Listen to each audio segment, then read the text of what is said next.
So how do you actually write this editorial essay assignment? The actual, specs, if you will, specifications or requirements are going to be provided for you on a Word document, and it'll be uploaded. And just take a look at that. That'll give you the word count and how to form the title and that sort of thing. But let me talk a little bit so that you get the idea of how to write it, and then you can work with that and use it. Okay.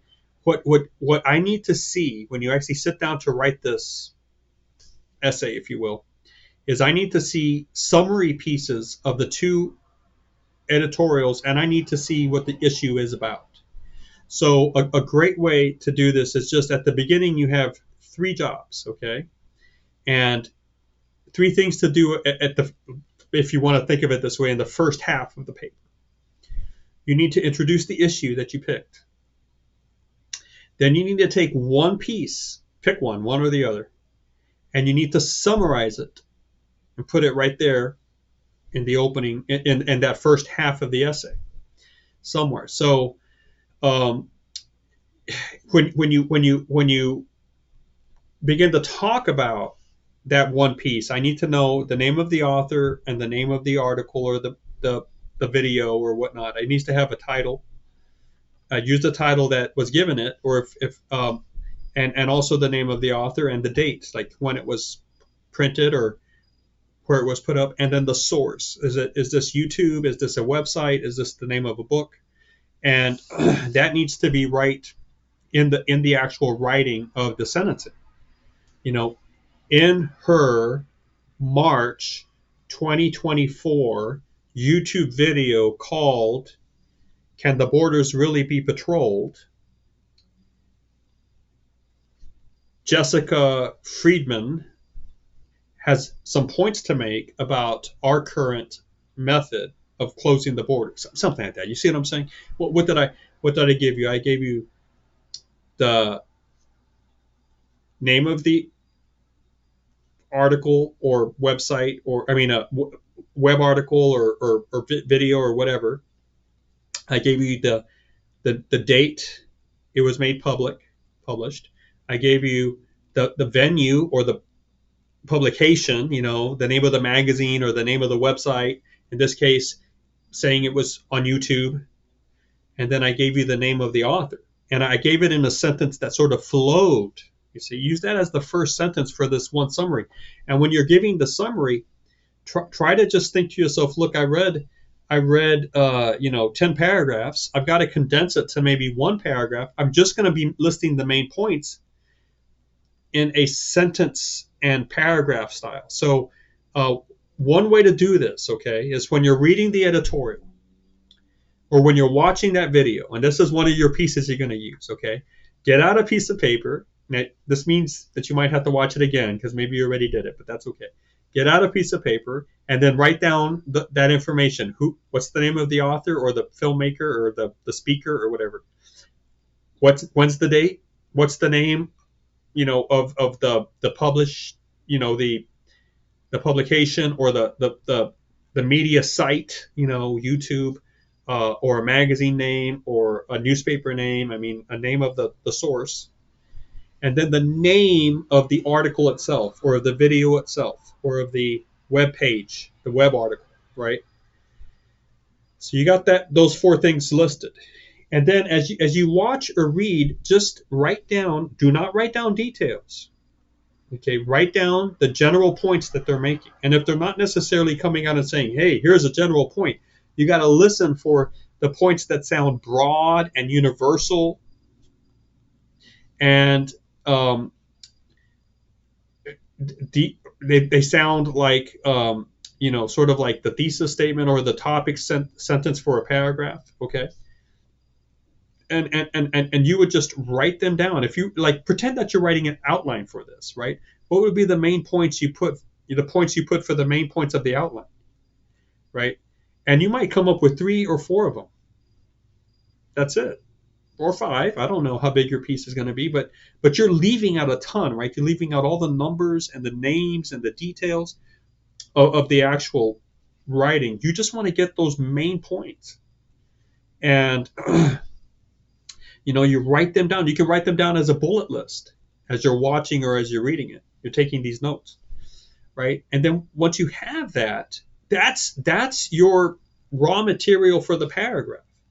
When you write the paragraph of summary for that source, literally say in his Wikipedia page on state funded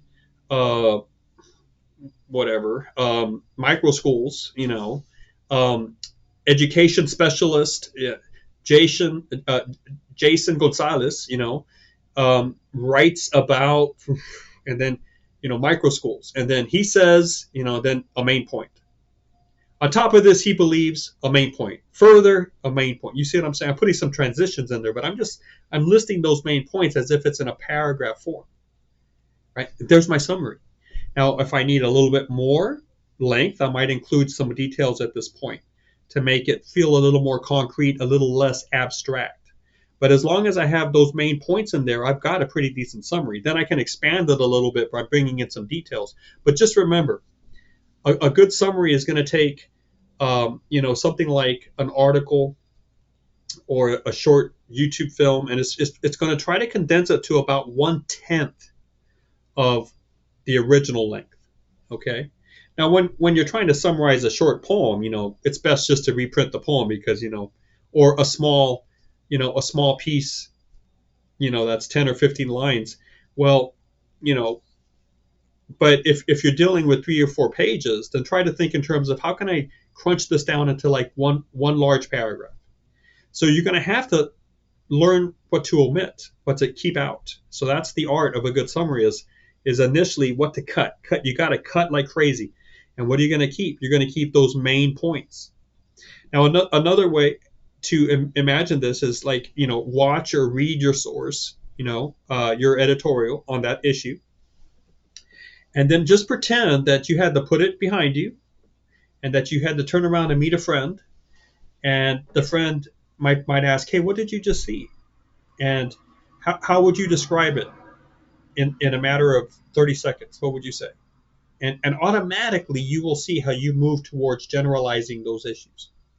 Now, sometimes in the actual editorial yourself, you'll be able to find sentences that are abstract and general and sort of the topic sentences of some paragraphs or whatnot.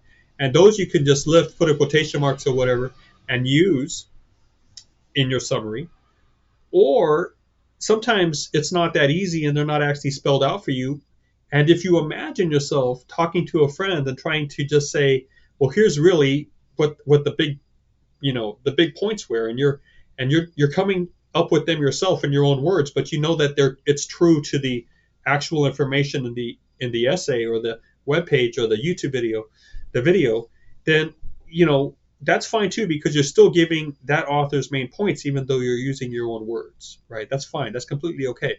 But that's how you do the summary. And then you need to do one summary for one piece and another summary for the other piece. So remember what's happening in that first half of your essay. 3 things. You're introducing your topic.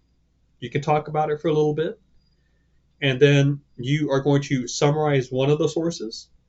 And then you're going to summarize the other source. Because remember, you have 2 editorials or 2 sources you have to look at.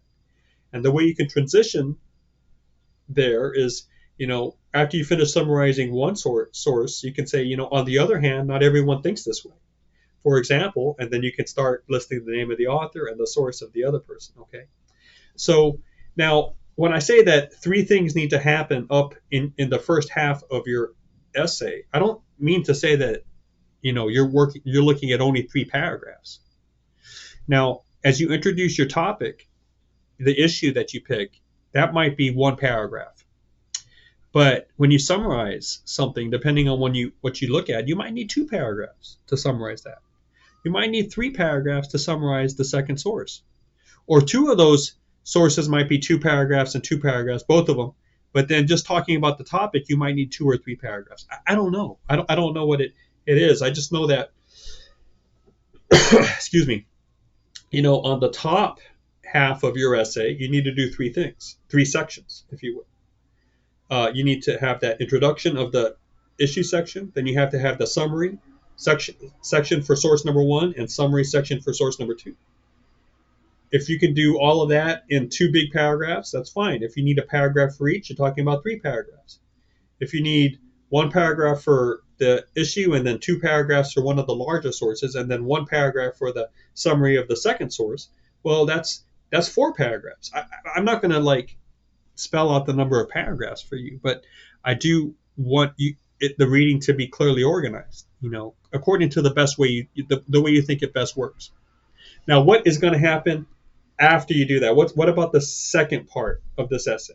This is your space. So if you want to think about voices, okay, the first half of the essay is they said, they think, he believes, she thinks, whatever. It's all about them. And your opinion doesn't come up in there. You don't tell me what you think yet. You're just trying to establish the frame, right? Establish the issue and the voices. Now, the second part is your space. This is where you believe, you think, right? And I want you to feel free to use that language, like the first person pronoun, I, me, mine. I want you to be able to use it in the second half. You can talk about my belief, I think, I have a question about, or whatever. You can bring in that pronoun. Now, you might have heard otherwise in academic writing. Perhaps someone told you you're not supposed to use the I, the me, the my. That is a fake rule. That has no real standing anymore. If you gave me 10 academic books and 10 academic journals, at least half of each group would be using the personal pronoun. So if it's happening in publication, there's no way I'm going to tell you that you can't do this in your own collegiate work. So feel free to use the I said. I mean, and that's a good tool to really indicate the voice of, hey, that now it's my turn to tell you what I believe about this issue, why I believe this source is correct and this one isn't, and you can just share your thoughts in the second half about what the sources did right and what they didn't do so right, and why you think one is better than the other, and then you can talk about how you align with that. Excuse me, I'm getting over something, but it is hurting my throat. But I think I've given you enough, though, in this video, to really set you on the right track for doing this essay. So be sure to check out the document that gives you the specifics. But remember, this what we just talked about together here is a really good plan to give you an idea of the structure and how to go about writing this editorial analysis essay.